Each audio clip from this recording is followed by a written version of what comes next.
professional wrestling sucks. TNA sucks. WWE sucks. Most independents suck. You know, I mean, come on, independents. There's not even a chance right there. You just got a bunch of wrestlers. You know, I mean, I'm not dissing the independents. Don't try to put words in my mouth, because I know people will try doing that. But yeah. Overall, wrestling. I mean, independents. That's where you get your what am I thinking? Your experience, and then you can go to TNA or WWE. But now it's not like, you can't even see a light at the end of the tunnel, because WWE, you'll just be held down by some politics and based on your size.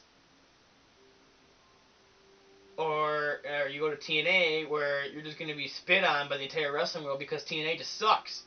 I mean, I've seen some independent wrestling that's better than TNA, and I think should be on TV. Like, for instance, PWU, Pro Wrestling Unplugged, I've seen. Jersey All Pro Wrestling. The WWA, Worldwide Wrestling Alliance. Yeah, I think those three promotions are better than TNA. And they even got cameos by TNA stars in there, and they become champions there. And that shows you a lot. Independents that don't have too much creative booking going into them are better than a TV show, than a wrestling show that's on TV every single week for 2 hours. So yeah, something's got to step up in wrestling, or I'm really going to turn it off all the way. The Scotch Wrestling World Show will turn into the Scotch Mixed Martial Arts Show.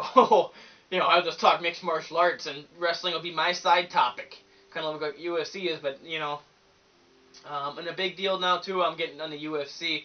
We've had a couple of pay-per-views over the summer, but I don't want to dwell on the past. I don't want to dwell on past pay-per-views, because in 1 week, ladies and gentlemen, it is the return of Brock Lesnar to the Octagon. Live in his hometown of Minneapolis, Minnesota. He'll be taking on the Texas Crazy Horse, Heath Herring. And he was originally scheduled to take on Mark Coleman. Mark Coleman got injured. Now Brock Lesnar is meeting up with Heath Herring. And my prediction for that fight, I'm a Brock Lesnar fan. I like Heath Herring. Don't get me wrong, Heath Herring's a good fighter. I think the guy deserves to be fighting for the championship, not Frank Mir. Alright? I'm thinking Brock Lesnar is going to take that crazy-haired freak, take him down, double leg takedown the first round, and then beat his face in.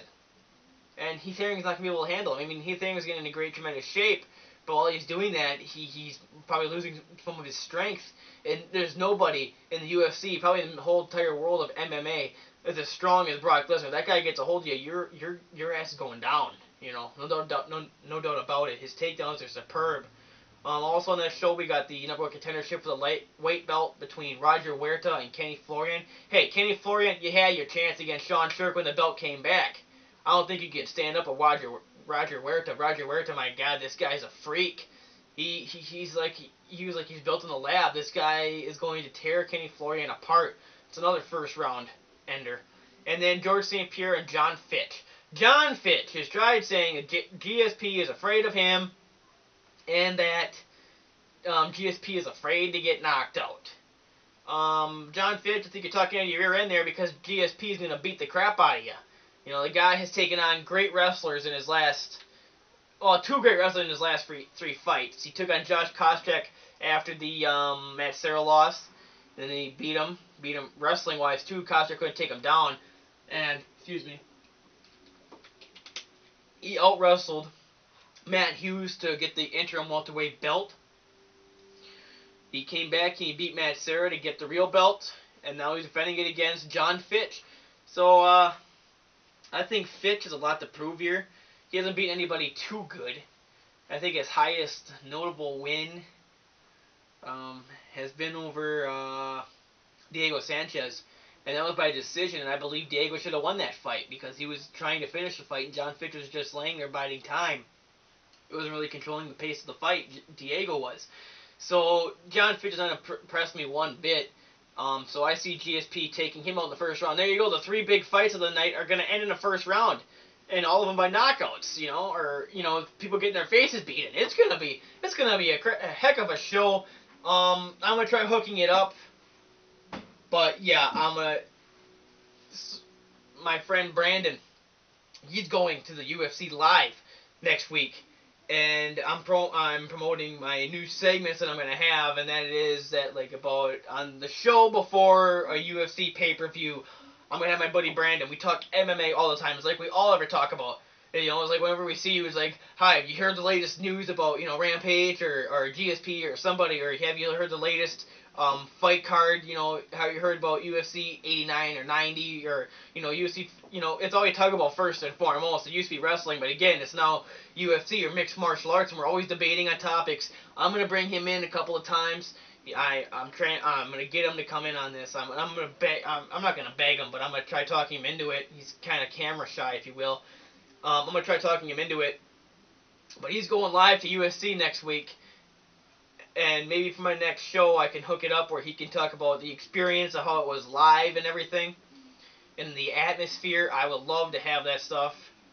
And then from then on, I'll try talking him into coming in for the show before a UFC, and we can have just a whole entire show based on mixed martial arts, or that show we can give fight predictions and everything, you know, and you know, become a two-man team, if you will. He's a good friend of mine. I don't think he'll have a problem doing it. I think he's just a little bit camera shy because this show, as you know, is on YouTube, and, you know, what have you.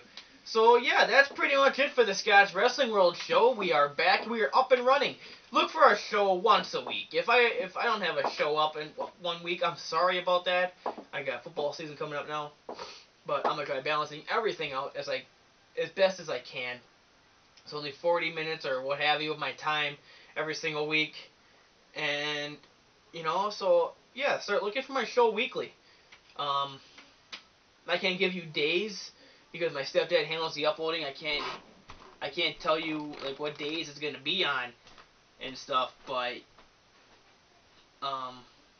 just look for it. I got a couple of plugs I want to plug in. First, my plugs. I want you to check out my MySpace page, myspace.com / that lisp again, Scott's Wrestling World. That lisp again is not part of the URL, if you will. And again, myspace.com / Scott's Wrestling World. Leave me comments there if you have a MySpace page. If you have a MySpace page, become my friend. I'm always looking for more friends. I don't deny anybody unless I don't like you. And, you know... And then my old work, you can check out at scotchwrestlingworld.blogsome.com. Blogsome spelled BLOGSOME. Again, I do not write there anymore. I've been getting questions about, people I've talked to have said, why haven't you wrote on your blog in a while? And I'm like, well, I got a show now. You know, why spend time sitting on a computer, you know, brainstorming and having to think and just typing, you know, for an hour at a time or what have you. And... other than just sitting down and talking about it. Now that I can sit down and talk about it, I ain't got to write no more. But if you want to check out my past work where I talked about some topics from like a couple of years ago now, my God, I started that thing back in 2005, and here we are in 2008, in August, too. That's 3 years I've been trying this stuff out. So, yeah, Scotch Wrestling World has been evolving, if you will. Those are my two plugs. And then, my buddy, Eric Gargiulo, I think he's the best wrestling announcer that's not signed by the WWE out there. He's got a pro wrestling radio show. You go to his website, prowrestlingradio.com. It's a revamped prowrestlingradio.com. Looks more modern, if you will. It used to look, you know, nothing against him. It looked, you know, pretty, like it was thrown together. He put a lot of work into it, though. He really did. But now this one looks a lot better. I love the work that he did with this. He writes for Philly Burbs at phillyburbs.com. His article's The Camel Clutch. He's got a MySpace page, myspace.com / Eric Gargiulo. You can listen to his Pro Wrestling Radio show on WBCB1490.com or WBCB 1490 AM on your radio dial. And let's see here. I know I'm forgetting something, and I'm really kicking myself right now because I'm forgetting it. Oh yeah, you can get some of his shows are on iTunes. So yeah, there's my plugs for my buddy Eric Gargiulo. I've been calling into his show since 2005, of May 2005. So it's been 3 years I've been calling into his show now.